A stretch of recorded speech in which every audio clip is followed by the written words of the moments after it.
கோயிலுக்கு பூஜை பண்றதுக்கு தேவையான எல்லா பொருட்களுமே இந்த கடையில கிடைக்குது. ஸோ கோயில் பக்கத்திலே தான் இருக்கு. ஸோ மறக்காம நம்ம எங்கேருந்து வாங்கிட்டு வரணும் அப்படிலாம் வேணாம், இங்கேருந்தே வாங்கி நம்ம கோயிலுக்கு வந்து பூஜை பண்ணலாம். அதுக்கான எல்லா பொருளுமே இங்க இருக்கு. இங்க பாருங்க, அம்மன் போட்டோ கூட இருக்கு. கோயிலுக்குள்ளே இருக்கு, வெளியே மட்டும் இல்லைங்க, கோயிலுக்குள்ளே இருக்கு. தேவைப்படுறவங்க வந்து வாங்கிக்கோங்க. பூஜைக்கு தேவையான பட்டு, அப்புறம் பழங்கள், தாமரைப்பூ, தேங்காய் பழத்தட்டு சொல்லல, அது எல்லாமே இங்க இருக்கு. ஸோ மறக்காம வந்து எல்லாருமே வாங்கி பயன்பெறுங்க. மக்களே, நான் இப்போ ஒன்று கைக்குள்ள ஒழிச்சு வச்சிருக்கேன். அது என்னன்னு தெரியுமா? மேக்சிமம் நிறைய பேருக்கு அது தெரிய வாய்ப்பு இல்லை, ஆனா எனக்கு தெரியும் என்னன்னு. சார், உங்களுக்கு தெரியுமா இது? மாம்ஸ், இது என்னன்னு தெரியுமா? தெரியாதுல்ல. ஆக்சுவலி இது வந்து ஆப்பக்கரண்டி சொல்லுவோம். சிரட்டையில தான் வைப்பாங்க.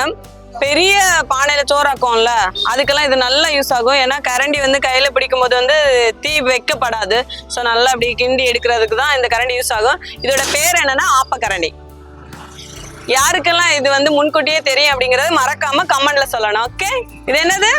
ஆப்பக்கரண்டி.